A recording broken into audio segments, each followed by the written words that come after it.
सो अब इस वीडियो से हम लोग स्टार्ट करेंगे टाइप्स ऑफ रिलेशन के बारे में। तो सबसे पहला टाइप क्या है आपका, रिफ्लेक्सिव रिलेशन। तो डेफिनेशन पहले देखते हैं।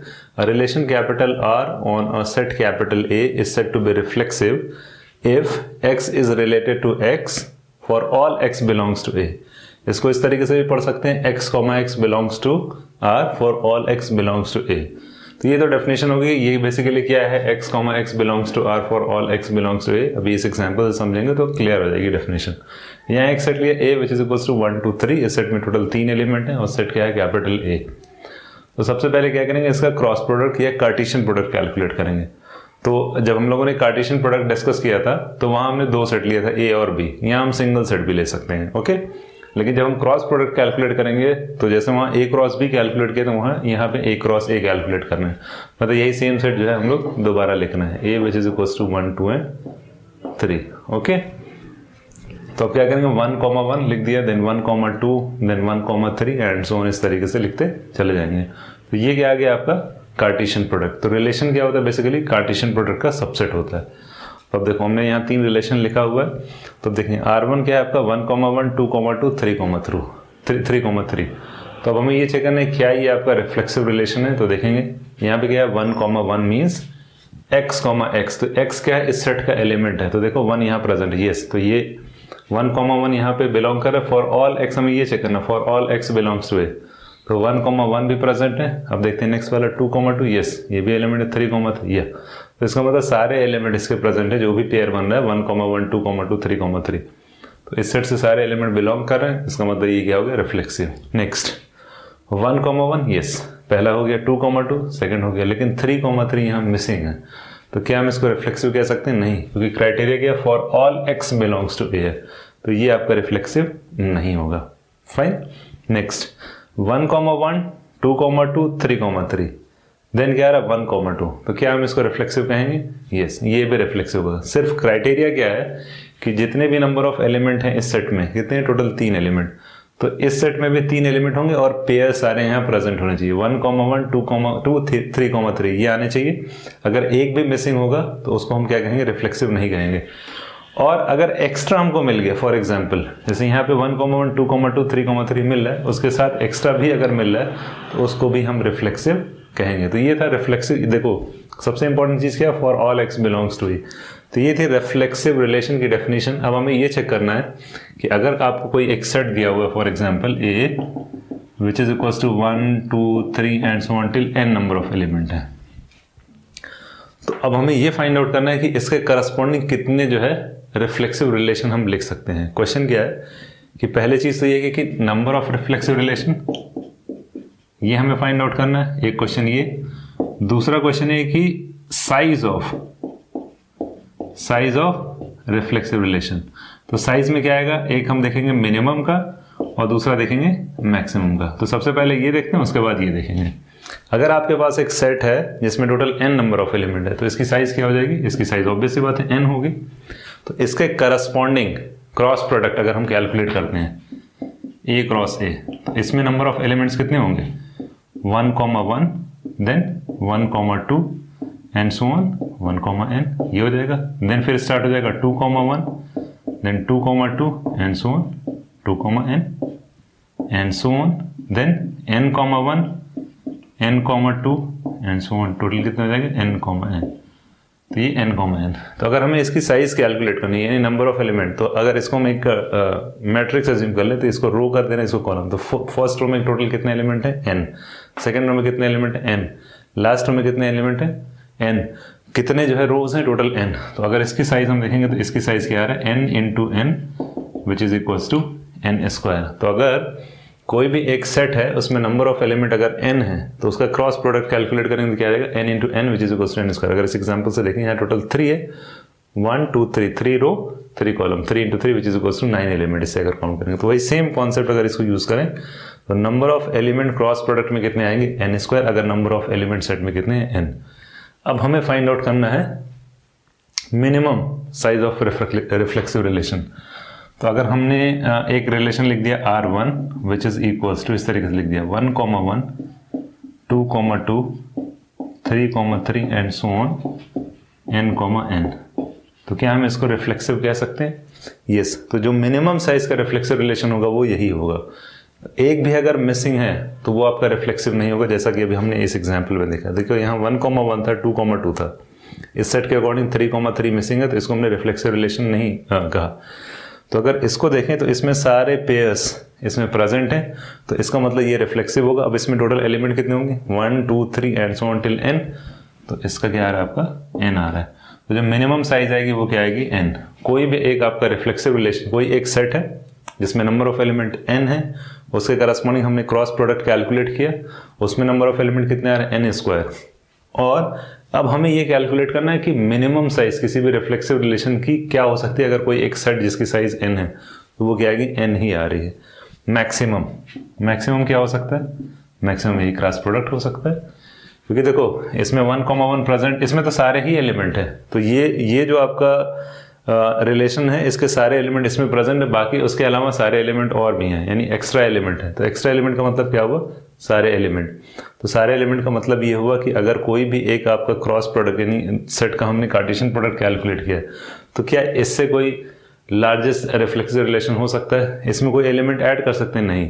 डिलीट तो कर सकते हैं, लेकिन डिलीट अगर करेंगे तो उसकी साइज घट जाएगी, लेकिन हमें कैलकुलेट क्या करना है, मैक्सिमम साइज।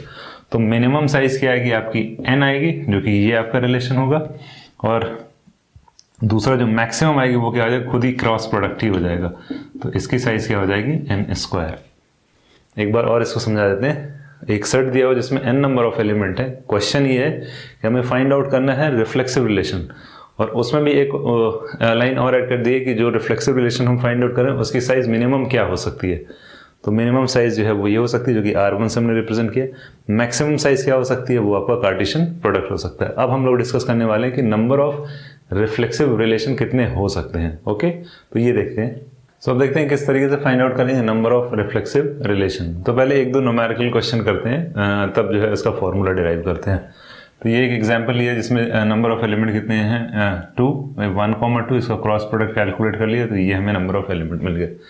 अब इसके करस्पॉन्डिंग जब रिफ्लेक्सिव रिलेशन लिखेंगे तो रिफ्लेक्सिव रिलेशन का क्राइटेरिया क्या है, तो अगर इसको हम एक मैट्रिक्स के फॉर्म में, तो जो डायगोनल एलिमेंट है उसका रिलेशन में होना कंपलसरी, तभी वो रिफ्लेक्सिव होगा। देखो फॉर्मूला डेफिनेशन क्या है, x belongs to R for all x belongs to A, तो डायगोनल एलिमेंट। तो मैंने ऑलरेडी इसको लिख लिया है, देखो R1 which is equals to 1,1 2,2 reflexive, 1,1 2,2 1,2 को यहाँ इंक्लूड कर दिया रिफ्लेक्सिव, ये डायगोनल एलिमेंट प्लस 2,1 को इंक्लूड किया रिफ्लेक्सिव, ये डायगोनल एलिमेंट है, बाकी दोनों एलिमेंट को इंक्लूड कर लिया तो रिफ्लेक्सिव। ओके, तो इसके करस्पॉन्डिंग टोटल रिफ्लेक्सिव रिलेशन कितने आ रहे हैं, 4। कैसे ये हमें समझना है कि डायगोनल एलिमेंट, जो डायगोनल एलिमेंट है इसका तो होना कंपलसरी है, इसके पास कोई ऑप्शन नहीं है। बाकी जो नॉन डायगोनल एलिमेंट है इसके पास ऑप्शन है कि इसको इंक्लूड कर भी सकते हैं और एक्सक्लूड भी कर सकते हैं।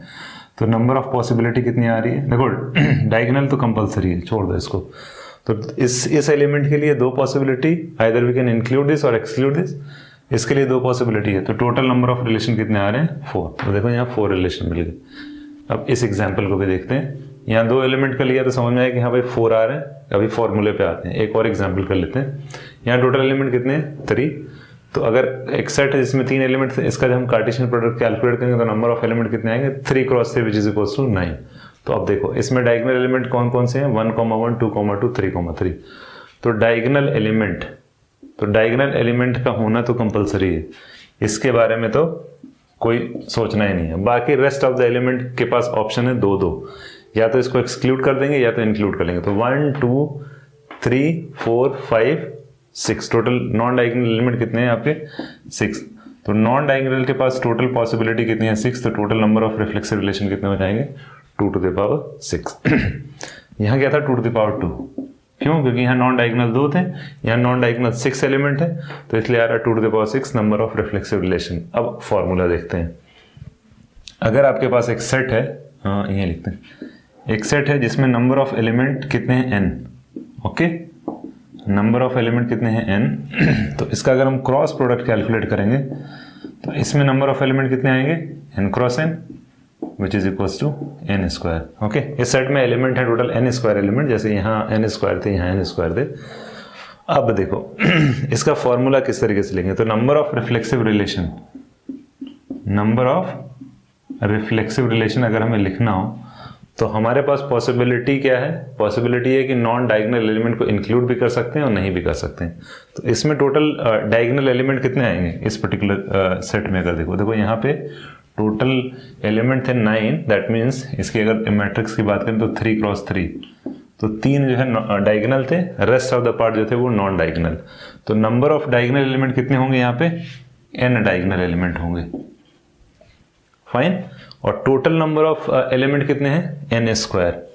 तो क्या हम ऐसा लिख सकते हैं कि नॉन डायगोनल एलिमेंट कितने होंगे? n square minus n।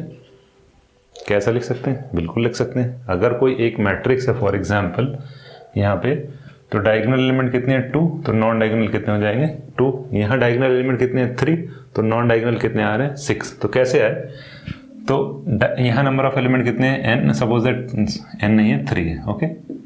यहाँ टोटल नंबर ऑफ एलिमेंट कितने हैं? 9, तो नॉन डायगोनल एलिमेंट कितने हो जाएगा? Non diagonal element, total element minus diagonal element which is equals to 6।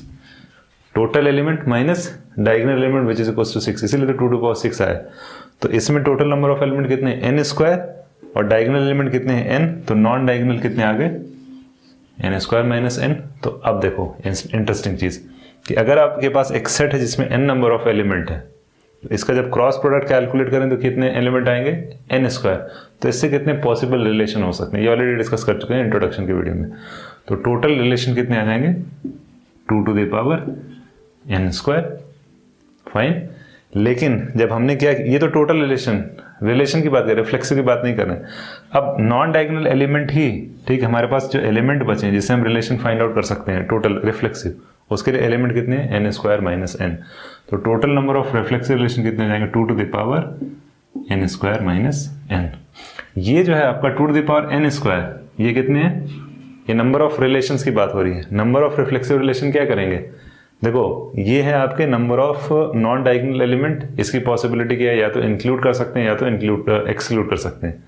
तो वो कितनी पॉसिबिलिटी आ रही? 2, तो इसलिए हम लिखते हैं 2 to the power n square minus 1। ये हो जाएगा आपका नंबर ऑफ रिफ्लेक्सिव रिलेशन। तो ये फॉर्मूला चेक भी कर सकते हैं यहाँ वैल्यू सब्स्टिट्यूट करके। लेट्स सपोज इसको देख लेते हैं। तो 2 to the power n square, n square का मतलब है नंबर ऑफ एलिमेंट कितने हैं? 3, 3 स्क्वायर का क्या हो जाएगा? 9 माइनस नंबर ऑफ एलिमेंट कितने हैं यहाँ पे? 3, which is equals to 2 to the power 6। इतने नंबर ऑफ रिफ्लेक्सिव रिलेशन हो जाएंगे। देखो यही हमने कैलकुलेट किया अभी, फाइन। तो ये था कि किस तरीके से फाइंड आउट करेंगे रिफ्लेक्सिव रिलेशन, कितने रिफ्लेक्सिव रिलेशन हो सकते हैं और मिनिमम साइज क्या हो सकती है, मैक्सिमम, सारी चीज़ हम लोगों ने डिस्कस कर ली। तो ये था आपका रिफ्लेक्सिव रिलेशन के बारे में।